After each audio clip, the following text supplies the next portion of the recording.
Welcome to this special coverage of the consumer price inflation data for the month of November that we are expecting any time now. I'm Latha Venkatesh. With me is my colleague Ekta Batra, and joining us in a bit are a bunch of economists. Soumya Kanti Ghosh, the Chief Economic Advisor at State Bank of India, is already with us. More people will be joining. Ekta's poll is flashing for you on the screen. Okay, Anubhuti Sahay of Standard Chartered is also with us. The number that Ekta's poll threw up is 3.88%. Now, that would be some kind of a low, isn't it? Soumya, what are you working with?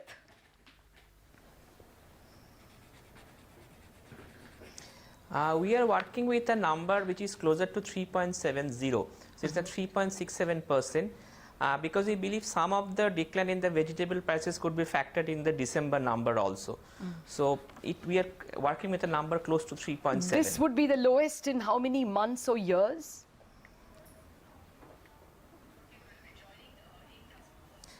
I think this could be the lowest since the new CPI was introduced. I think the lowest was 3.71. If you remember one of the months last year. So if it is lower than that, it should be the lowest in the new series. Well, I think I can help out with that because we have the CPI data with us. It's in fact going to be the lowest that we've seen since July and August of 2015. In July 2015, the CPI data was 3.69, and August of 2015, it was 3.74%. So since then, this will be the next sub 4% figure that we even get this time round, if that's the case. Oh, of course, that helps. So that is about an 18-month low, or a 17-month low that we're getting. Anubhuti, how long can things remain under the sub 4% if indeed this one is at 3.8 or 3.7 as Soumya suggests? Is this a 1 month or a 2 month wonder? Is it largely because of base effect? We are actually expecting it to remain in the range of 3.5 to 4% over the next few months, probably going till March 2017. Yes, I do agree there can be some upward pressure because oil prices have moved up quite significantly. In Feb and March, we'll have an unfavorable base effect at play.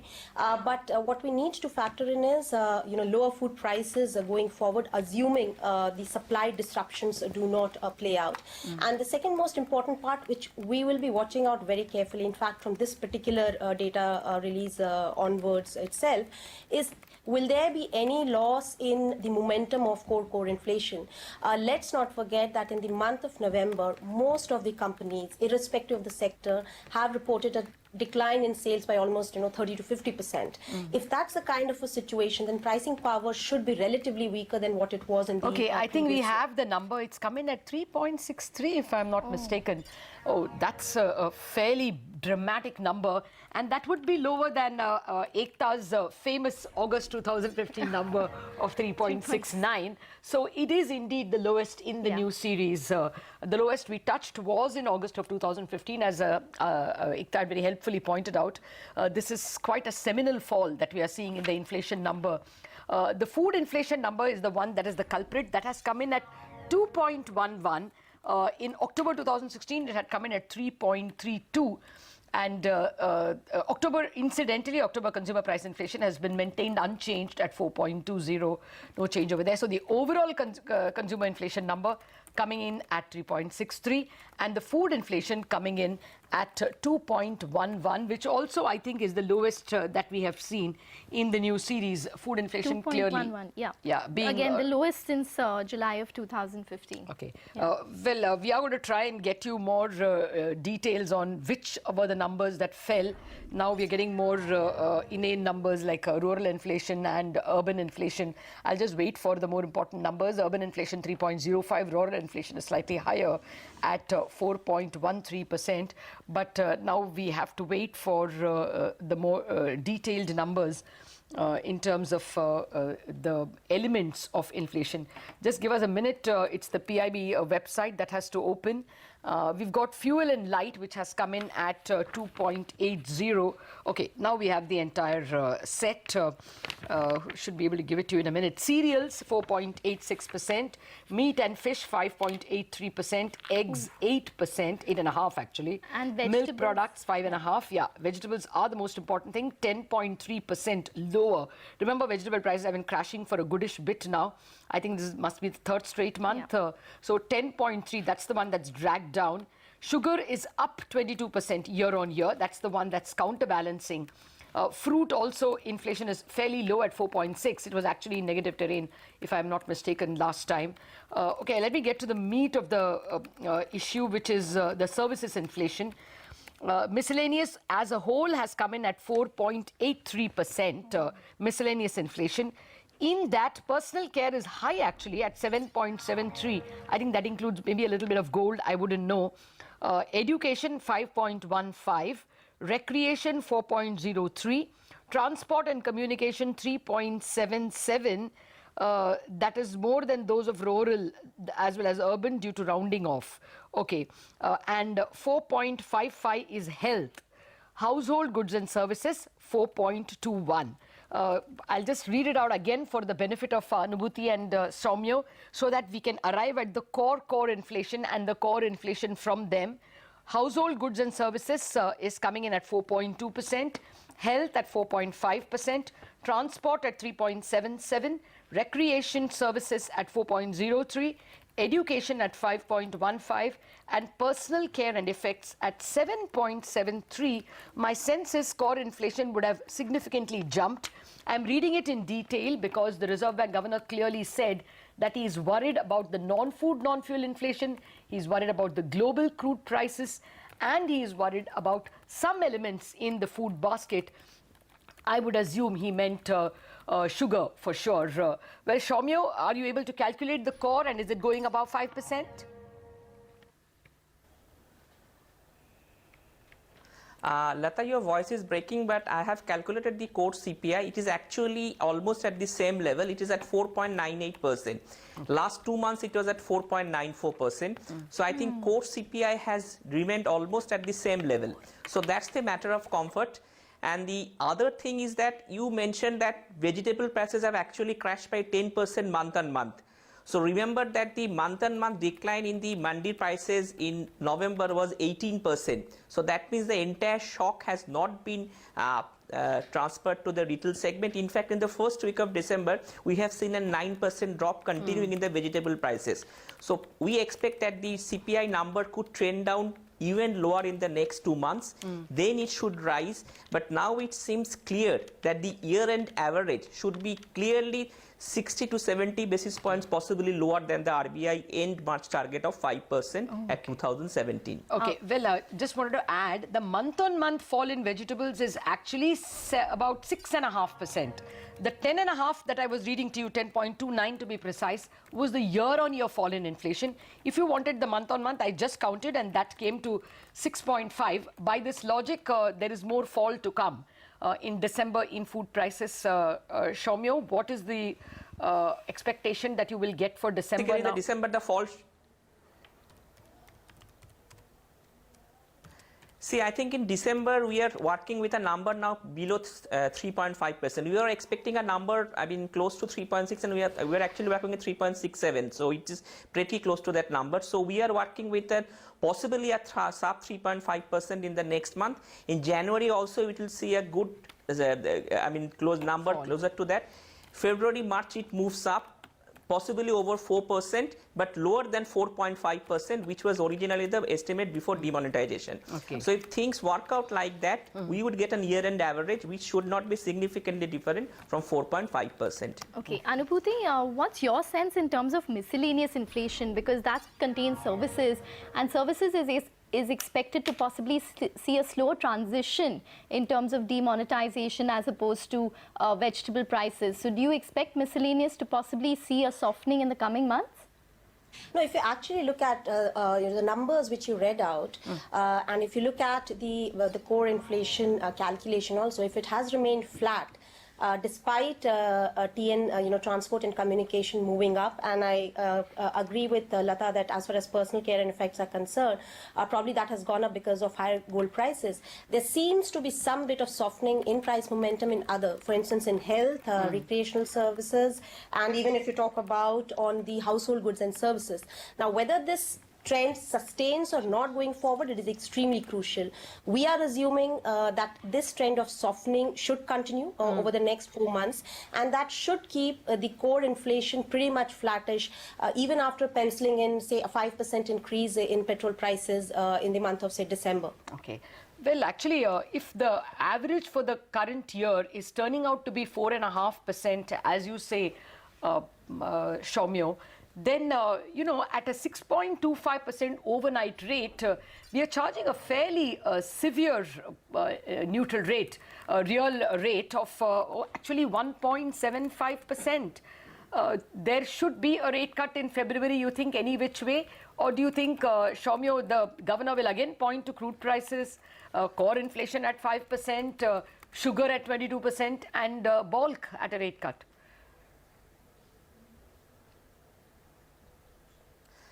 See, I think that, as we have been saying continuously, that there is scope for further monetary accommodation, whether it comes in February, and I think February looks a possible bet, because February 1st is the budget. So the good thing is that the policy is scheduled after the budget, so that the central bank should know what has been laid out in the budget. So that's one thing which, so the market can anticipate some sort of a rate action. But in my sense, I think if you look into the inflation numbers for the next 2 to 3 months, and given the fact that we are factoring in an additional 20-30 basis point decline in consumer price inflation over and above the sub 4% inflation which we were working on earlier. So I think it's pretty likely that the fuel price increase, and if the rupee movements continues to be favorable, I think that should also offset the large part of the increase in the crude prices. So in my sense, the core inflation, which has been almost trending at a level of between 4.5 and 4.7% average for the last 24 months, it should not see a significant departure. So from that point of view, I still believe that there is scope for further monetary accommodation in the forthcoming RBI monetary policy. Fair point. Well, actually, Ashutosh Khajuria, the Executive Director at Federal Bank, has also joined us. Mr. Khajuria is a bond market veteran. But, sir, at this point in time, it is the liquidity surplus which is ruling the roost.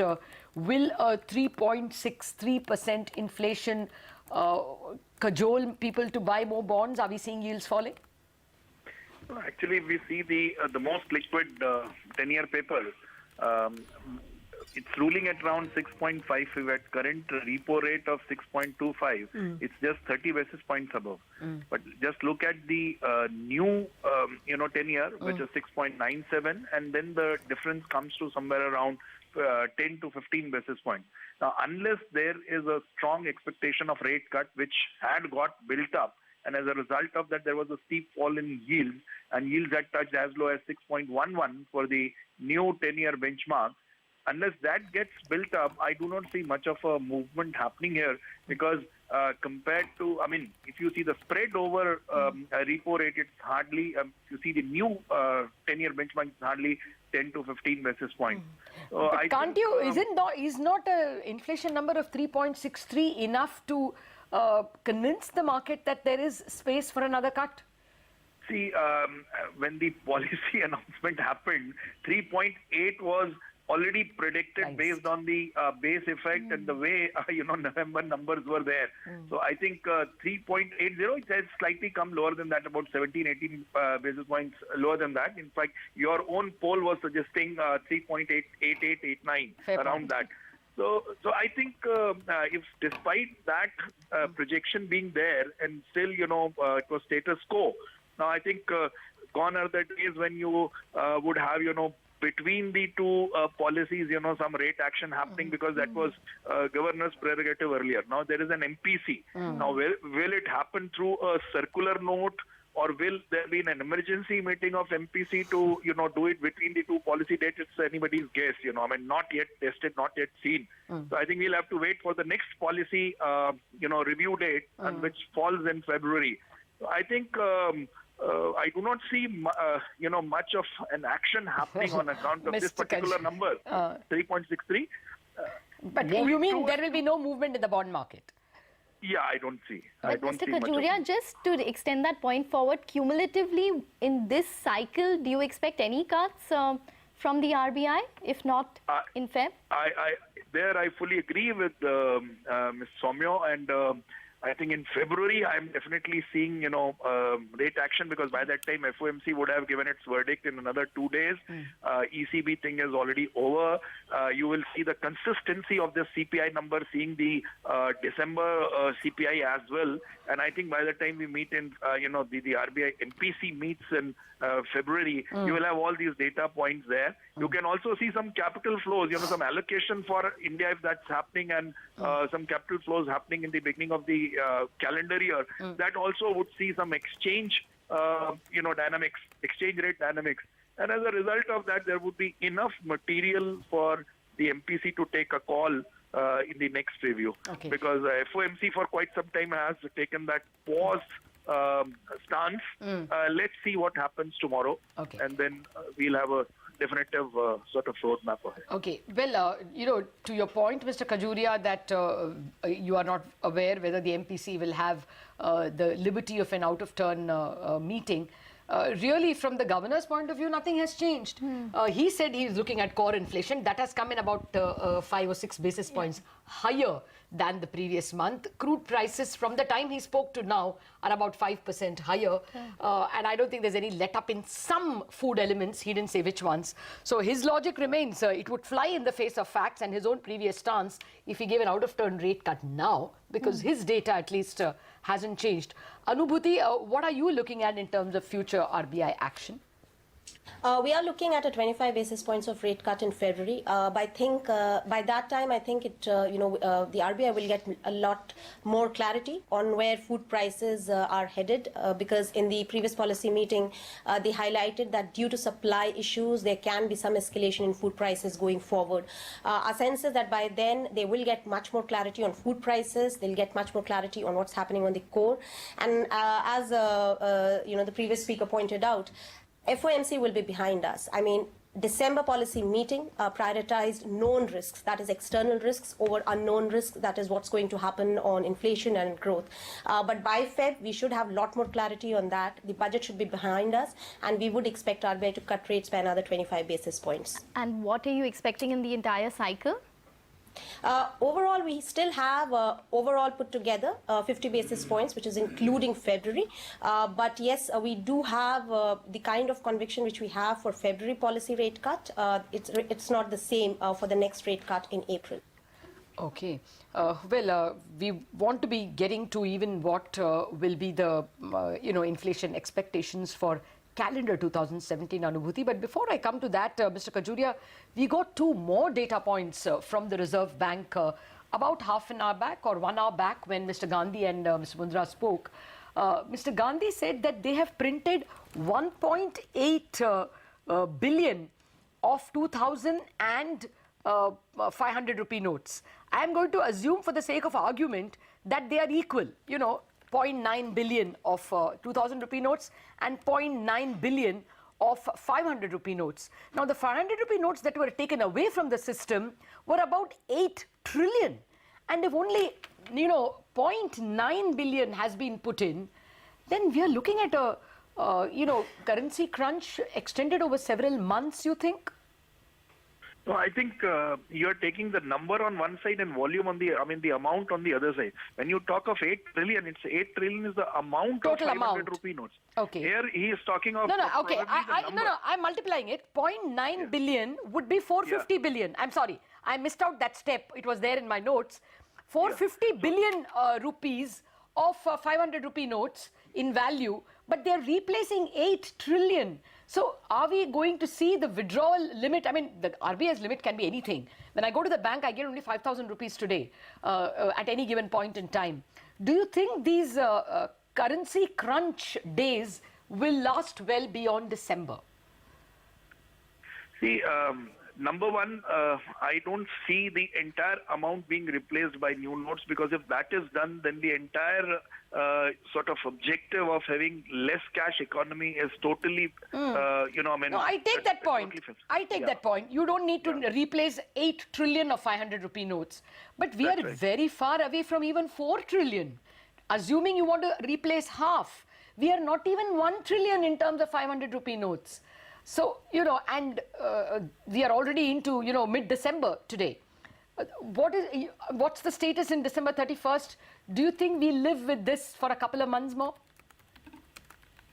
I think to the best of my understanding of the situation, the way it's happening and the feedback that we are getting from our branches specifically, what we have noticed is the requirement of cash, of course, it's there and there are queues and nobody denies that.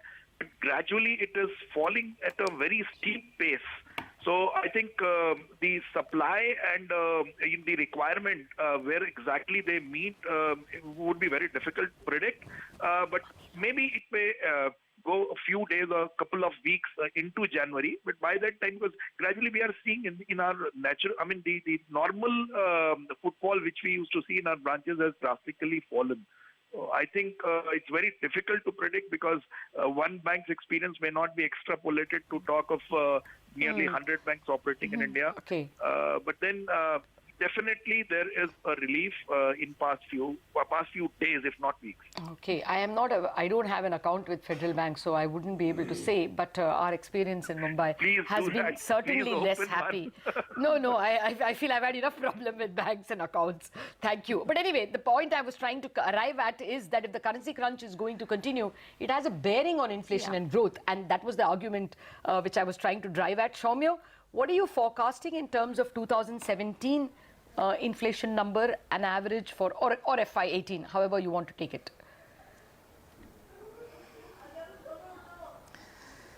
See, 2017, I mean, if you look into this current fiscal till March, we are now working with an inflation numbers which could be closer to 4.5% with a slightly downward bias. So that's the average of FY17. And for FY18, we are still maintaining an 5% inflation rate. But this is contingent on the assumptions that the things normalize possibly by January. I mean, the way the things are moving in December, we could be a little bit closer to normal, but not fully normalized. But in January, if the pace continues the way the RBI has been printing notes, we are expecting by January and possibly 75 to 80% of the currency notes the RBI should have printed. So that's the assumption which we are working with. In that case, the Q3 growth numbers would be impacted as well as the inflation, as you were saying, and also to some extent the Q4 numbers. So in our sense, growth number for this year could be possibly around 7% or a little lower. Next year, an inflation number of 5% and a pickup of growth, but still not, we are still not worked out the FY18 numbers, but as of now we are working with a sub 7.5% number for FY18. Okay.